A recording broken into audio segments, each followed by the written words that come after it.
కడప జిల్లా ఒంటిమిట్ట మండలం రాచపల్లి గ్రామంలోని బాధితుడు లాలయ్య ఇంట్లోకి అర్ధరాత్రి సమయంలో ఒక వ్యక్తి చొరబడ్డాడు. గుర్తించిన కుటుంబ సభ్యులు ఆ వ్యక్తిని ఇంట్లో పెట్టి పోలీసులకు ఫోన్ చేసి అప్పగించారు. లాలయ్య ఇచ్చిన ఫిర్యాదుకు ఒంటిమిట్ట పోలీసులు స్పందించలేదు. అదే కాకుండా లాలయ్యను పోలీస్ అధికారి అసభ్య పదజాలంతో తిట్టడంతో మనస్తాపానికి గురై ఆత్మహత్య చేసుకున్నాడని లాలయ్య కుమారుడు ఆరోపించాడు. దీంతో మృతదేహంతో ఒంటిమిట్ట పోలీస్ స్టేషన్ దగ్గర కుటుంబ సభ్యులు న్యాయం చేయాలని నిరసనకు దిగారు. దీంతో కడప టు చెన్నై జాతీయ రహదారిపై కొద్దిసేపు వాహనాల రాకపోకలకు ఆటంకం కలిగి కిలోమీటర్ మేర వాహనాలు ఆగిపోయాయి. ఈ విషయం తెలుసుకున్న ఒంటిమిట్ట సీఐ బాబు సంఘటన స్థలానికి చేరుకుని బాధితులకు న్యాయం చేస్తామని హామీ ఇవ్వడంతో ఆందోళన విరమించారు.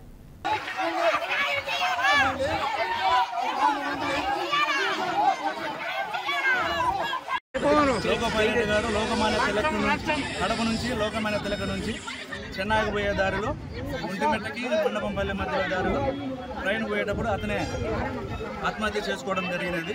ఆ లోకో పైలట్ గారు కూడా కంప్లైంట్ ఇవ్వడం అయినది. లోకో పైలట్ గారు నందులూరు పోయేది, నందులూరు స్టేషన్ మాస్టర్ నుంచి కడప రైల్వే స్టేషన్ అతనికి ఇన్ఫార్మ్ చేయమని వచ్చి వాళ్ళు రైల్వే వాళ్ళు వచ్చి బాడీని తీసుకుని కేసు నమోదు చేయడం. మేము కూడా వాళ్ళ మీద కేసు నమోదు చేసి చట్ట ప్రకారం చర్య తీసుకుంటాం. ఇంతకుముందు ఫిర్యాదు ఇచ్చినారేమో కానీ మనకైతే తెలియదు. ఫిర్యాదు ఇచ్చారు కాబట్టి దాని మీద ఖచ్చితంగా చర్య తీసుకుంటాం. అనే వ్యక్తి నిన్నటి దినం ఉదయం 10:30 సమయంలో వాళ్ళ భార్యకి సీతారాంపురం గ్రామానికి చెందిన కాదర్ భాష అనే వ్యక్తికి ఇద్దరికి అలీగల్ కాంటాక్ట్ ఉన్నదనే విషయంలో బాధపడి అతను ట్రైన్ కింద ఆత్మహత్య చేసుకోవడం జరిగింది.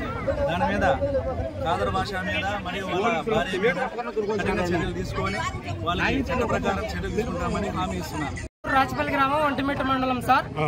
మా ఊర్లోకి 3వ తేదీన పక్క ఊరు సీతాపురం పాలెం కాదర్ భాష అనే అతను మా ఇంటిలోకి వచ్చినాడు. అర్ధరాత్రి 1 గంట సమయంలో అది మేము చూసి గడి పెట్టినాం. బయట పోలీసులకు ఇన్ఫర్మేషన్ ఇద్దామని గడి పెడితే అతను తలుపు బద్దలు కొట్టుకొని బయటకు వచ్చినాడు. తలుపు బద్దలు కొట్టుకొని బయటకు వచ్చితే మేము అతన్ని 2 దెబ్బలు వేసి కూర్చోబెట్టినాం. పోలీసులు ఫోన్ చేసి పిల్లంపినాము. వాళ్ళు వచ్చి అతన్ని ఏం చేయలేదు, ఎవరి పాటికోళ్ళు పంపించేసినారు. ఆ తర్వాత వచ్చి మరుసటి రోజు కేసు పెడతామని వచ్చితే రైటర్ అతను మమ్మల్ని బెదిరించడం జరిగింది.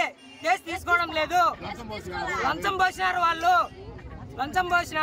వాళ్ళు కేసు తీసుకోలేదు.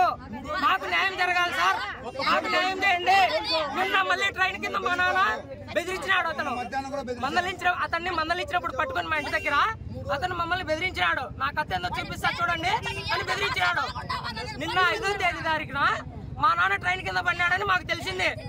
మధ్యాహ్నం సమయంలో వాళ్ళు చంపినారని మా అనుమానంగా వాళ్ళే చంపినారు సార్. అది ట్రాక్ మీద వేసినారు చంపి. అది మాకు న్యాయం జరగాలి సార్. పోలీసు వాళ్ళు పట్టించుకోవడం లేదు. నిన్న సాయంత్రం మా నాయన చనిపోయినా కూడా ఇక్కడికి వచ్చినాం పోలీస్ స్టేషన్ కి. మేము తీసుకోం case, railway station police station కాడ వెళ్ళండి అన్నారు. సరే పోయేస్తాంలేండి సార్, మళ్ళీ కేసు తీసుకుని పేపర్ తీసుకొని స్టేట్మెంట్ ఇస్తే అది తీసుకోండి లేదు. మాకు న్యాయం జరగాలి సార్, మాకు న్యాయం జరగాలి. వీళ్ళు న్యాయం చేయడం లేదు. మా కేసు అసలు పట్టించుకోవడమే లేదు. అతన్ని అసలు విచారించనే లేదు. ఇది జరిగిన నుంచి అతన్ని విచారించలేదు. పోలీస్ స్టేషన్ తీసుకొచ్చి మాకు న్యాయం జరగాలి సార్. అతను అసలు పోలీస్ స్టేషన్ కే తీసుకురాలా. ఇల్లు అతన్ని తీసుకొచ్చి విచారించాలి.